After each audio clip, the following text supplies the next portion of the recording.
ஓடி விளையாடு, ஓய்ந்திருக்கலாகாது. அதுக்கு தான் சூப்பர் சரவணா ஸ்டோர்ஸ்ல சம்மருக்கு ஆடைகள் வாங்கும் போது அவுட்டோர் கேம்ஸ் ஃப்ரீ.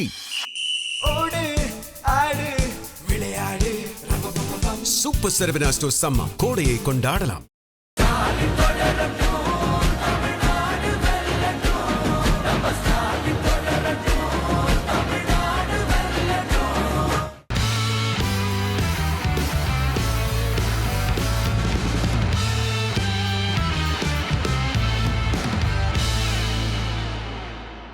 நேயர்களே, இன்றைக்கு தமிழ்நாட்டு அரசியல்ல நடைபெற்ற ஒரு சுவையான செய்தியை, ஒரு அரசியல்வாதி எந்த அளவிற்கு கீழே கூட செல்வான் அப்படிங்கிறத ரொம்ப முக்கியமாக நான் உங்களுக்கு சொல்ல போகிறேன். இப்போ சொல்லக்கூடிய இந்த செய்தியில் அதிமுகவினுடைய நிலை என்ன அப்படிங்கிறதையும் நாம் இப்போது உங்களுடைய மேலான பார்வைக்கு தொடர்ந்து ஒரு 15-20 நாட்களாக நடந்த ஓட்டு சேகரிப்பு வேட்டை, 5ஆம் தேதிக்கு பின்பு அதற்கு முன்புமே அது ஆரம்பித்தது. 1ஆம் தேதியிலிருந்து எடப்பாடி தொகுதியில் பழனிசாமி, அவர் பேரே சிலுவம்பாளையம் பழனிசாமி, பின்பு எடப்பாடி பழனிசாமியாக அவர் மாறினார். அவர் என்ன சொல்றார் அப்படின்னு பார்த்தா ரொம்ப விசித்திரமாக இருக்கிறது. நான் உங்கள் பாதம் தொட்டு வணங்குகிறேன்.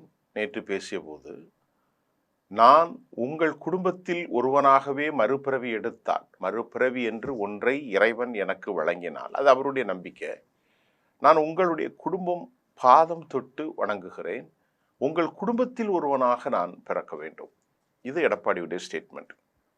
மீண்டும் புனர்ஜென்மத்தில் அவர் பிறந்தால் அந்த தொகுதியினுடைய மக்கள் ஒவ்வொருவரின் குடும்பத்தில் ஒருவனாக நான் பிறக்க வேண்டும். எத்தனை வீட்டில் பிறப்பாரு? ஆனால் எடப்பாடியில் யாராவது வீட்டில் பிறக்கணும். ஒன்று. இரண்டாவது, எனக்கு கொடுத்த பதவி நீங்கள் தான் கொடுத்தீர்கள், பெரியவர்கள் கொடுத்தீர்கள்.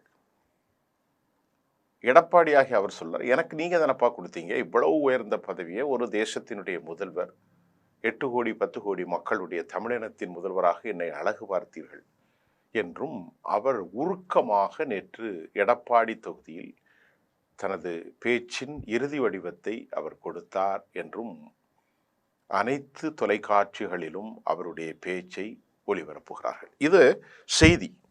இந்த செய்திக்கு பின்னணியில் இருக்கக்கூடிய அலசல் கருத்து அப்படின்னு நம்ம பார்த்துருவோம். ஒரு செய்தியை எப்படி நான் ஒரு செய்தியாளனா உங்களுக்கு தரேன்.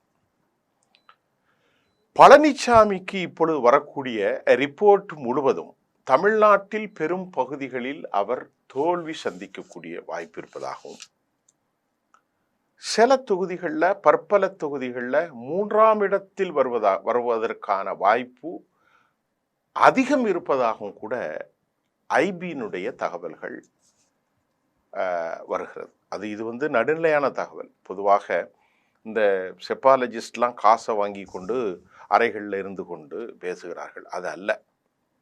ஆனால் உண்மையிலே இன்றைக்கு விஜய் அவர்களுக்கு ஒரு நல்ல வாய்ப்புகள் நமக்கு தென்படுது. பல இடங்களில் பார்க்குறோம், மக்கள் கூட்டத்தை பார்க்குறோம். அது திமுகவுக்குமே வயிற்றை கலக்குகிறது, அதில் எந்த டவுட்டும் இல்லை. இப்போ அப்படி ஒரு நிலையில் பழனிசாமி ஒரு பெரிய ஆளுமே கிடையாது.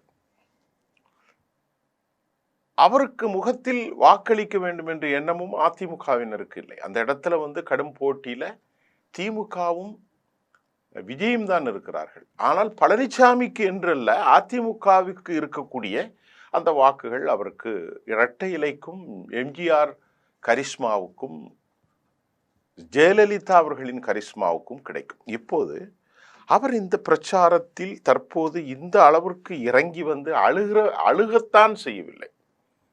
இந்த செய்தியினுடைய பின்னோட்டம், அவர் அழுகாமலே அவர் பேசுவதன் காரணம், அதற்கு ஒரு காரணம் உண்டு. என்னவென்றால், சசிகலா அவர்களுடைய பிரச்சாரம் தென் மாவட்டங்களில் வலிமையான பல விவகாரங்களை ஏற்படுத்தியிருப்பதாகவும், 71 தொகுதிகளுக்கு மேல் அவருடைய பிரச்சாரம் ஒரு பெரும் மாறுதலை, குறிப்பாக இசைக்கு ராஜா போன்றவர்கள் கடுமையான தாக்கத்தை, அதே போன்று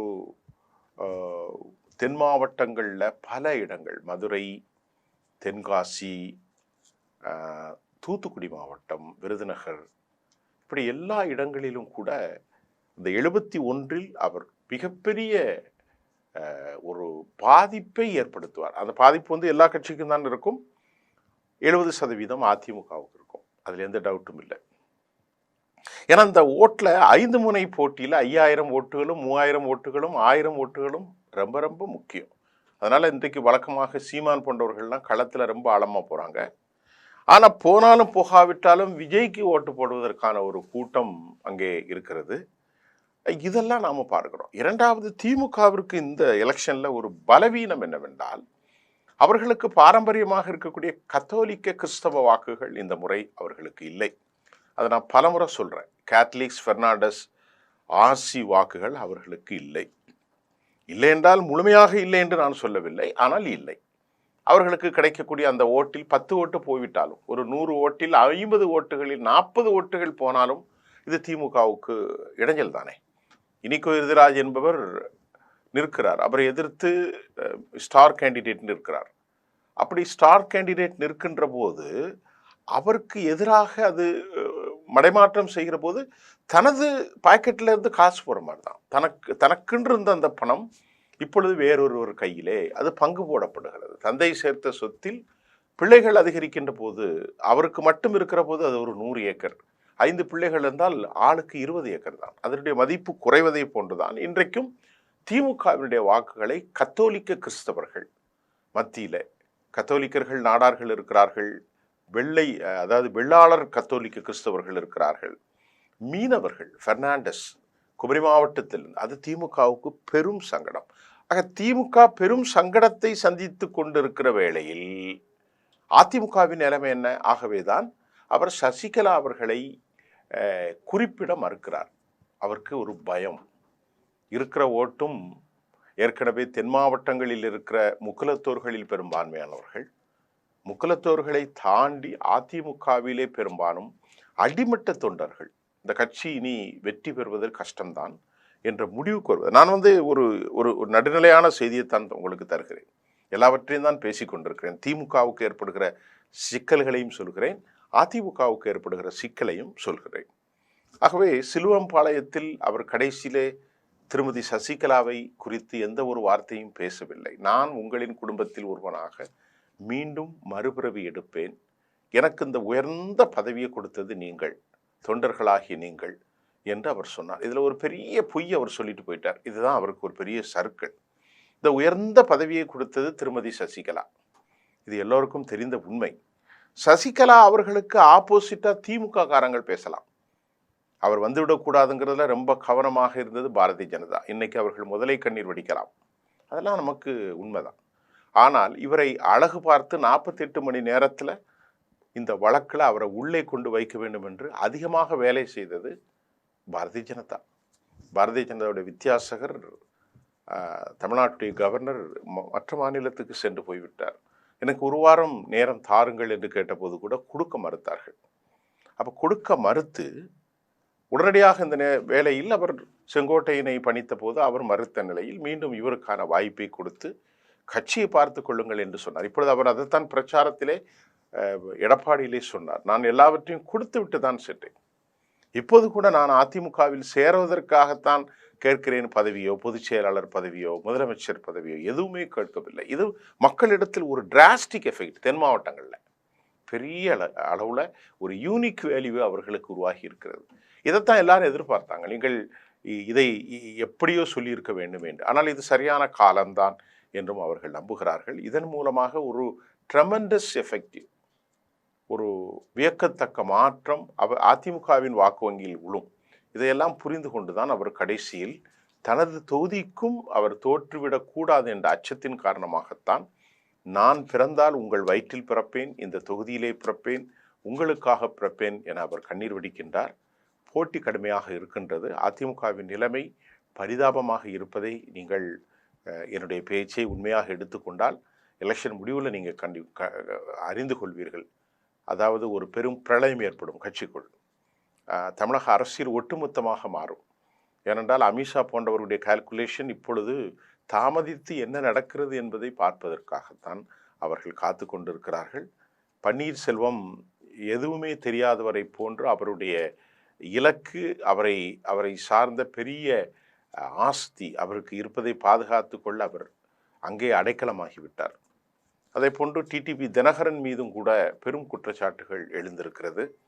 திருமதி சசிகலாவுடைய பிரச்சாரம் அதிமுகவில் மிகப்பெரிய பாதாள ஓட்டையை போடும் என்பதால் தான், அது மட்டுமல்லாமல் அதிமுகவின் வாக்கு வங்கி விஜயால் கபலீகரம் செய்யப்படும், கிரப்பிங், கைப்பற்றப்படக்கூடிய அதிக வாய்ப்புகள் இருக்கிறது. அல்ல, திமுக வாக்குகளும் அதிகமாக போக போகிறது, எல்லார் வாக்குகளும் போக போகிறது. அது மட்டும் இல்லாமல் திராவிட முன்னேற்ற கழகம் வரக்கூடிய செய்திகளும் இழுபறியாகத்தான் இருக்கும் என்றுதான் சொல்லப்படுகிறது.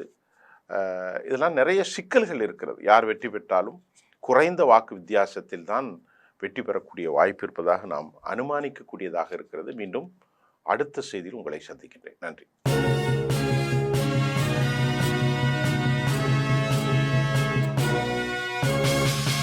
ஓடி விளையாடு, ஓய்ந்திருக்கலாகாது. அதுக்கு தான் சூப்பர் சரவணா ஸ்டோர்ஸ்ல சம்மருக்கு ஆடைகள் வாங்கும் போது outdoor games free. Super Saravana stores summer கோடையை கொண்டாடலாம்.